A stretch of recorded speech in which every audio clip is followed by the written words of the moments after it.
Bien, ahora vamos a ir con el polo opuesto de lo que habíamos hablado de la enfermedad de Cushing. Ahora vamos a hablar de la enfermedad de Addison, y la enfermedad de Addison no es más que la disminución en la producción de los glucocorticoides. Entonces, cuando hablamos de los glucocorticoides, estamos hablando de la zona fascicular, ¿ya? Aquí los vamos a clasificar en dos grandes grupos. En aquellos que son la insuficiencia suprarrenal primaria y en aquellos que son la insuficiencia suprarrenal secundaria. En la insuficiencia suprarrenal primaria el problema principal está en la glándula, la secundaria es cualquier otra situación externa a la glándula suprarrenal como tal. La insuficiencia suprarrenal primaria también en algunos casos es llamada la enfermedad de Addison, ya que habitualmente es la incapacidad de la suprarrenal para elaborar hormonas en cantidades adecuadas. Y cuando hay una destrucción de la glándula suprarrenal en más del 90-95%, entonces ahí estamos hablando de una insuficiencia suprarrenal. Cuando hay una destrucción de la glándula suprarrenal en más del 90-95%, ahí estamos hablando de una enfermedad de Addison. En cambio, la insuficiencia suprarrenal secundaria es una formación o liberación inadecuada de adrenocorticotropina, y esto es común ¿en qué cosa? En la terapia con corticoides, lo que le mencionaba hace un momento. Tanto el exceso de consumo de corticoides de forma inadecuada, vale decir, aquellas personas que toman dosis elevadas y suprimen de forma brusca, ya pueden irse hacia cualquiera de los dos extremos, o hacia un Cushing por exceso de corticoides, o hacia una insuficiencia suprarrenal por supresión brusca de los corticoides. Eso a tomar muy, pero muy en cuenta en el manejo. Cuando hay más del 90% de la destrucción, entonces nuevamente vuelvo a decir, estamos frente a la enfermedad de Addison, y esto nos puede producir alteraciones metabólicas cuando es mediado por problemas autoinmunes. Hay anticuerpos contra el ACTH, puede haber mutaciones de gen receptores del ACTH, puede haber hiperplasia suprarrenales congénita. Estas situaciones de acá, que pueden ser por causa autoinmune, son un poquito más raras. Sin embargo, lo más común es de que haya una destrucción de la glándula debida, ¿no es cierto?, a enfermedades infecciosas o autoinmunes como tal. ¿Ya? Entonces eso se llama enfermedad de Addison. Una de las enfermedades más comunes que suele ocasionar esta destrucción es la tuberculosis en nuestro medio. Dentro de las causas autoinmunes, entonces aquí tenemos a la enfermedad de Hashimoto, la diabetes mellitus tipo 1, la anemia perniciosa, la anemia, el vitiligo, los síndromes poliglandulares autoinmunes, o el mismo Addison, ¿no es cierto?, que es también otro proceso autoinmune que va a ocasionar una alteración en los receptores del ACTH ahí en la glándula suprarrenal. Entonces, o es este proceso autoinmune, o es dentro de las enfermedades infecciosas la tuberculosis la que suele causar esta destrucción de la glándula. Hay otros agentes infecciosos como las cándidas, la histoplasmosis, el VIH, el citomegalovirus, que también pueden llevar a la persona a una insuficiencia suprarrenal primaria. ¿Ya? El cuadro clínico habitualmente suele ser lo contrario. Habíamos dicho que el cortisol se encarga de la producción de energía, se encarga de mantenerme activo frente a situación de estrés, por lo tanto está mediado con la energía directamente el cortisol. Aquella persona que no tiene cortisol, entonces su nivel energético va a caer, y eso se va a reflejar en que el paciente tiene astenia, tiene adinamia, ¿ya? Tiene una pérdida de peso, hay anorexia, suele haber náuseas, vómitos, hay hipotensión arterial, hay pigmentación de las mucosas, hay apetencia de la sal. ¿Por qué hay apetencia de la sal en la insuficiencia suprarrenal? ¿Por qué? Porque no se está produciendo cortisol, y el cortisol se encarga de ¿qué cosa? De retener el sodio, y al no haber el cortisol indirectamente, entonces lo que hace es eliminarse el sodio. Bien, entonces esto es importante saberlo. Y al eliminarse el sodio, ¿no es cierto?, entonces lo que hace es reabsorberse más bien potasio.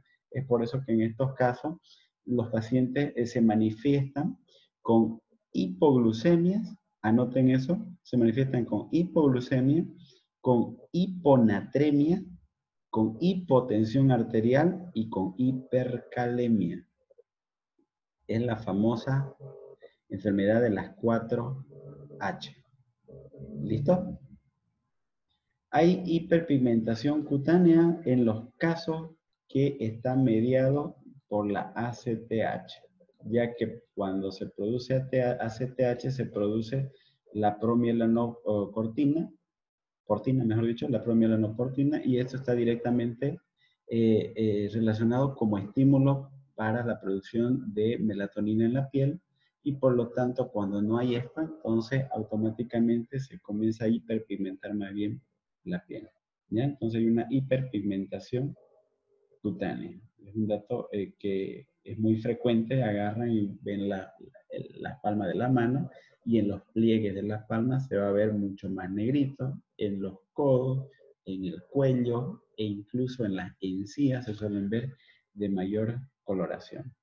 Suele haber tendencia a la diarrea, al estreñimiento, al síncope, al vitiligo, inquietud, irritabilidad, pérdida del vello axilar y púbico.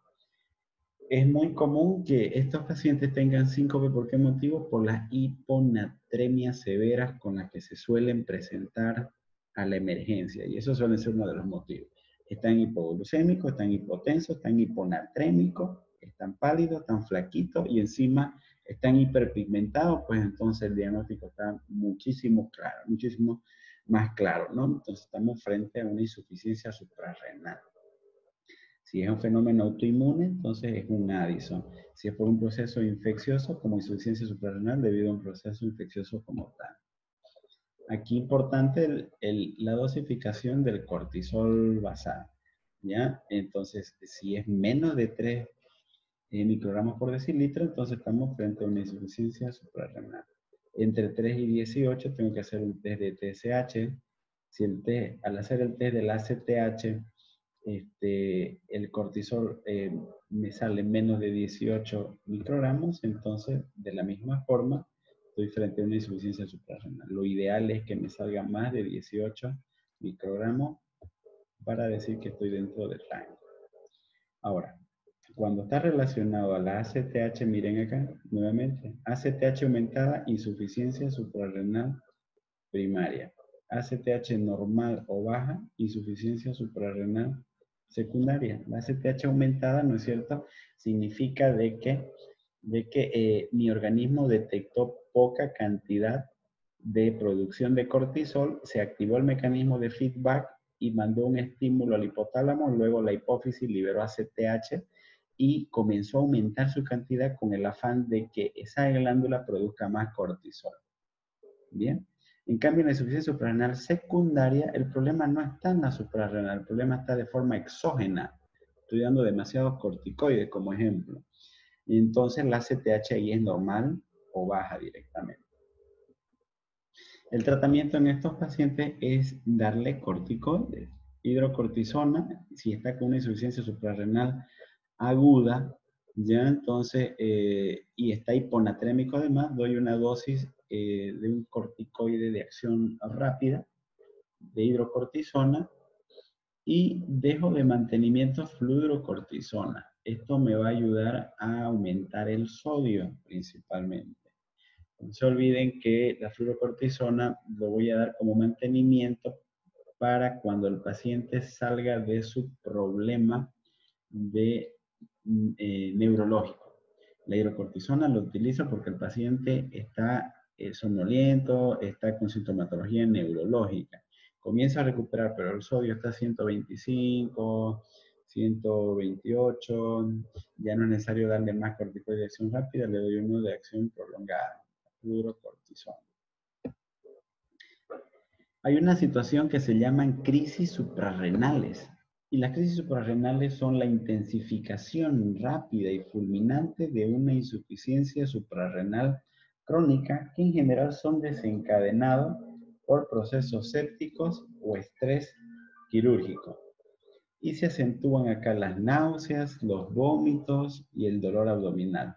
no responden al tratamiento y pueden presentar más somnolencia, colapso vascular e hipovolemia. Entonces, aquellos pacientes que tienen insuficiencia suprarrenal y van a ser sometidos a una cirugía, tienen pues que estar con buena presión, bien hidratados, con buen nivel de sodio, con buen nivel de glucosa, con todas estas situaciones para que no sufra un colapso vascular por pérdida de volumen y disminución del sodio, que es básicamente todo ese círculo lo que está relacionado.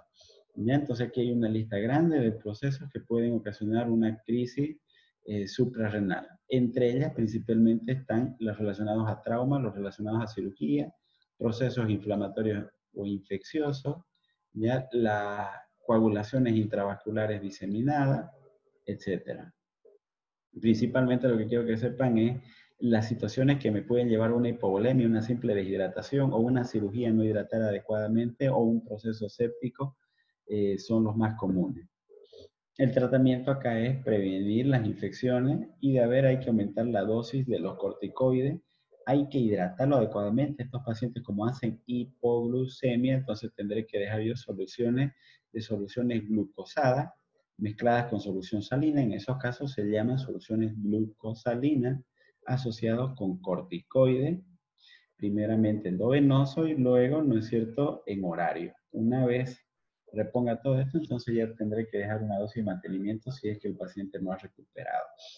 Si el paciente continúa colapsado, entonces tendré que hacer uso de vasoconstrictores o de dopamina con el afán de retener más volumen, aumentar presión arterial y evitar el colapso vascular y el riesgo de falla orgánica en el paciente.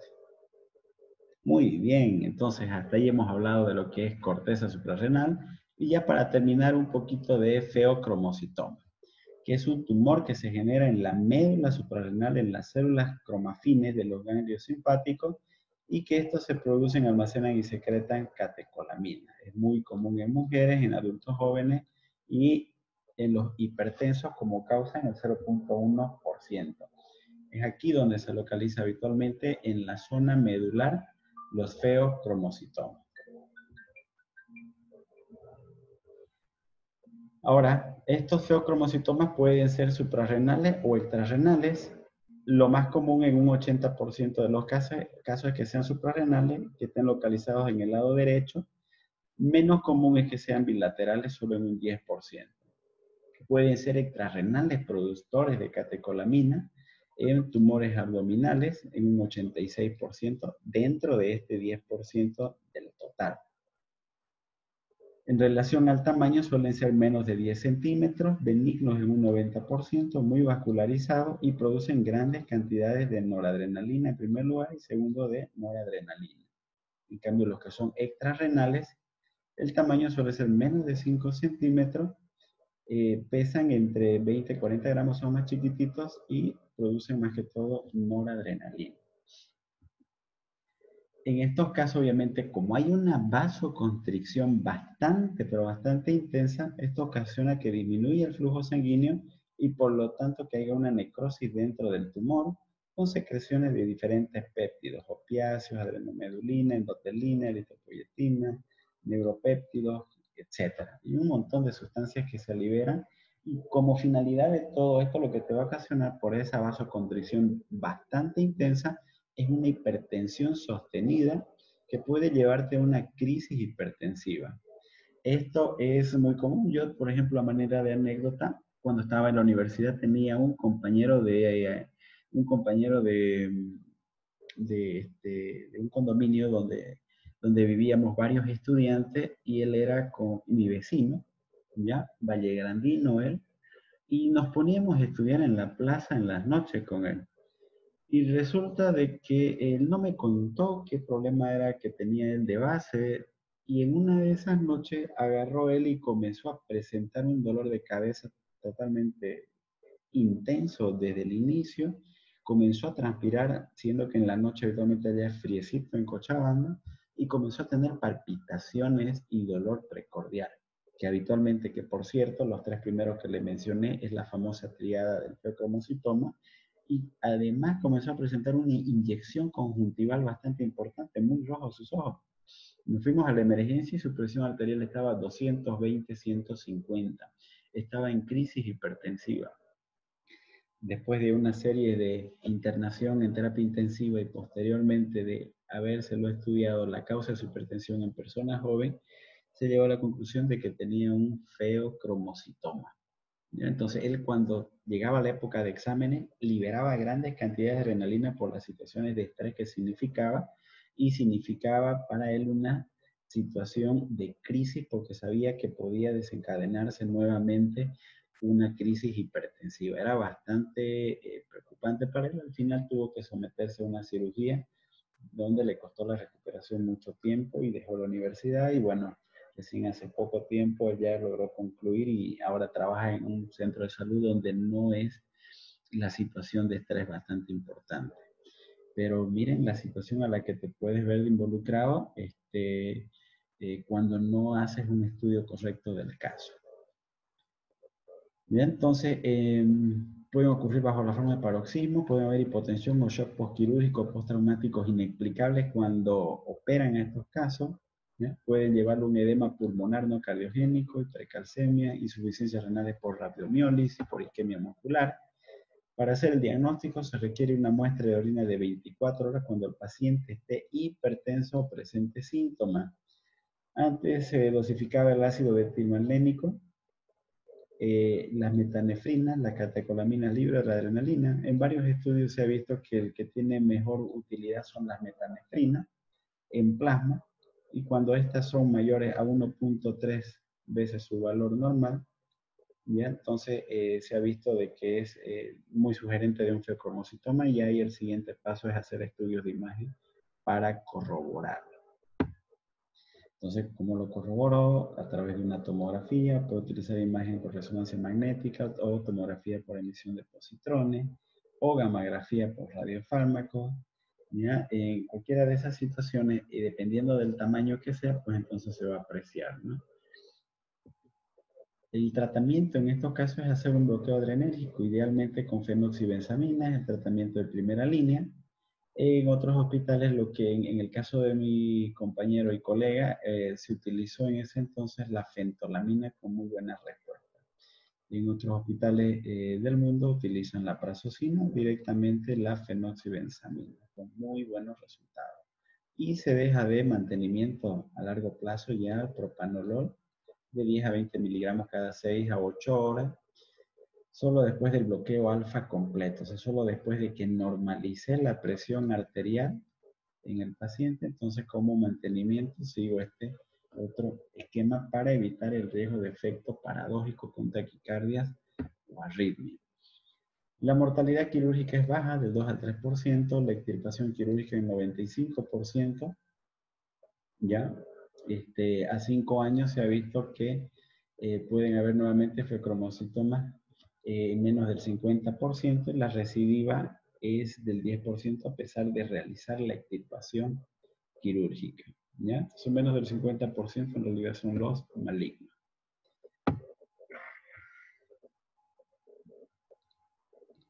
Muy bien, jóvenes. Entonces, ese era el tema que tenía que compartir con ustedes hoy día.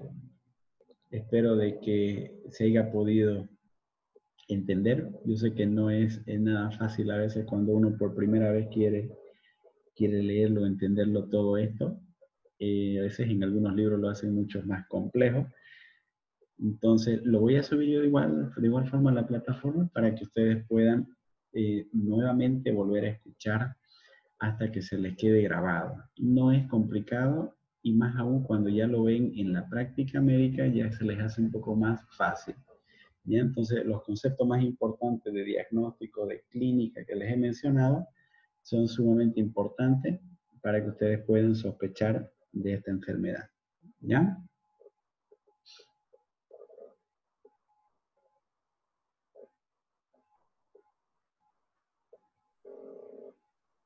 La próxima semana, chicos, ya vamos a entrar en lo que es diabetes mellitus, patología de páncreas. Bueno, ahí nos vamos a lanzar unas 2 semanas, quizás hasta 3 semanas. Espero hacerlo en unas 2 semanas. Es un poquito amplio todo el contenido. Después de eso avanzamos para tiroides, y después de paratiroides, bueno, ya aquí entramos a lo que es su examen, que son temas más básicos de endocrinos que hemos estado viendo, ¿ya? Así que por favor comiencen a inundarse en diabetes, que ese es el pan de cada día que ustedes van a comenzar a ver, ¿ya? Lo veo entonces, si no hay más preguntas, lo veo la siguiente semana, ¿listo? Y un anuncio antes de que se puedan retirar es de que este viernes 20 de noviembre a las 19 horas estoy como invitado para presentar un tema para la Sociedad Científica de Estudiantes de Medicina en relación a artículos médicos, donde yo voy a hablar un tema relacionado al análisis estadístico y al levantamiento de datos en los artículos. Así que los han pasado ya la invitación por los grupos a través de las redes sociales para que ustedes puedan inscribirse y estar presentes. Van a recibir sus certificados además. Si no lo tienen la invitación, pues avísenme y yo se las hago llegar también. Bueno, que tengan un excelente día, abríguense, cuidado se resfríen, cuiden a sus familias y que Dios los bendiga. Nos vemos pronto. Chao, chao, doctor. Gracias, doctor. Gracias, doctor. Hasta luego. Hasta luego, Gracias, jóvenes. doctor. Hasta luego. Muy bien.